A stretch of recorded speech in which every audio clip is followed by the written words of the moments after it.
And speaking of closing ceremonies, Roy, a big one is planned for the main stadium, well, let's say just in over 16 hours' time. Yep. 16 hours' time. And it's a very special night. Maestro Birch has let you in for a look at the plans. What has he got, you know, up his sleeve that he's... Look, I can't reveal much. No, I can't. There are confidentiality agreements. There would be. I obviously can't reveal. But what it is going to show, HE, I think, is that Australians know how to party.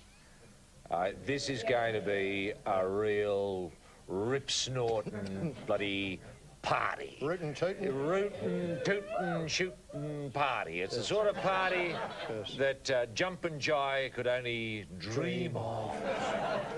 But I do have I know two elements of it that I think is going to be interesting, and that is the inclusion of Maestro Tommy Tico. Wow. That is big news, Roy. And Maestro Jeff Harvey. Maestro. It's a maestro off. Two maestros are going to be fused together in one super band. Super band. Yes. And it's just, I think they're going to do Walk in the Black Forest. Walk in the Black Forest. Very Australian, Roy. Followed up by Bombora by the Atlantic. That's right. Wow. Look, I think it's music from all around the world. Oh, right. 200 countries, 200 songs. Done in that Harvey, Tico, and one will play to the other and listen, and the other will play back and listen.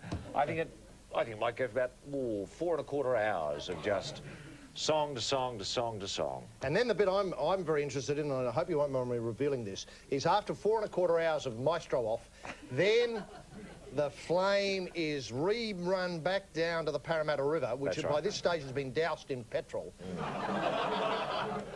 Earl McPherson's dips the torch, and the river flame races down to Sydney Harbour, to the bridge, to the Opera House, and sets off all the fireworks. That's right. Is that how it works? That's how it works. That's how it works. That's how it works. And then people can just scoop up as much dead fish as they want. That's right. Which they then can put on a barbecue And eat for breakfast. Yep. That's tremendous. No, great. Look, can I say, you saw in the opening play-on for that item, you saw a man, a foreigner, a European, do exactly the Australian thing with mascots. He basically threw out one lot of mascots and focused on the other mascot, the Battler's Prince. We have another equally interesting demonstration of how the Battler's Prince has come to dominate these games. It's the gold medal bomb. Let's cross over to Steve Foley and Drew Morfitt now, who are calling it For the Dream.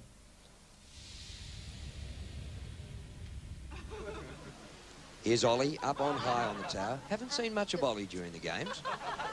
Oh, very poor landing. It was not well executed at all. And the somersault started. Beautiful rotation, but there's a twist on the way down.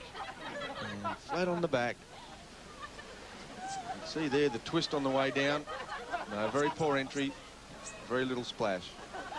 And the scores here remarkably high from the AOC. The volunteers and the foreigners and the NBC didn't rate it much at all.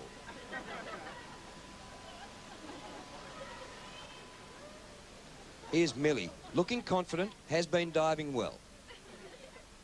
Yes, a lovely swimming costume. Oh, the inward rotation. It was a pretty good effort, but once again, make a huge mistake on entry. Looking for the big splash, but there was just hardly any splash at all. So a disappointing dive for Millie. Well, the New Zealander, NBC and the IOC rated it just an ordinary dive, and once again the AOC remarkable with their high scores.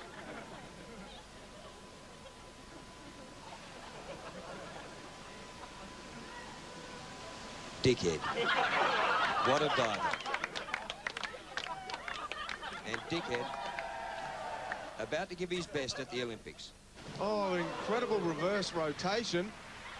But you'll see in slow motion, he has landed on his Jets crackers. That has to be painful. Well, he just hasn't nailed that one at all. But once again, the AOC have gone very high on the scores, and the others didn't like it much at all. Disappointing for Dickhead. The boxing kangaroo, about to punch out a big one.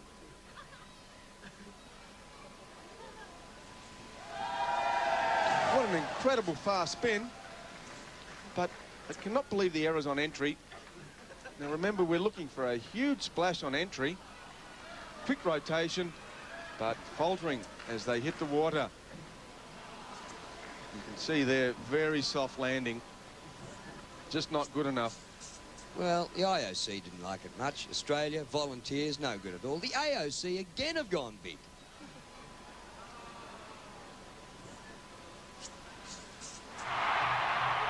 Fatso, the Australian hero. The Wombat who's been everywhere at these games and killing them. Here he goes with his 10-metre bomb. Oh, sensational entry from Fatso. The fat-ass Wombat has nailed his entry and straight to the bottom of the pool. Oh, very impressive diving from Fatso. Look at that for landing, and the fat ass pointing back to where he came from. Great slow motion shot of the fat ass, and what a landing. Steve, I can't believe that. The others couldn't even break the surface, but his rip entry just got him there. Well, that's the advantage of having a fat ass, and it paid dividends here on the entry. He took a risk, but he's nailed that dive, and it could be the gold medal dive. Let's have a look at the scores now, and right across the board, perfect 10s, great scoring, except the AOC again couldn't find a score. Nil from the AOC, and even 9.5 from the New Zealand judge. But as far as the crowd is concerned, here's the winner. Fatso emerges, clearly the gold medalist and the hero of the public here at Sydney 2000. Well done to Fatso, the bomb king of Sydney. The Prime Minister standing on his feet, as he should.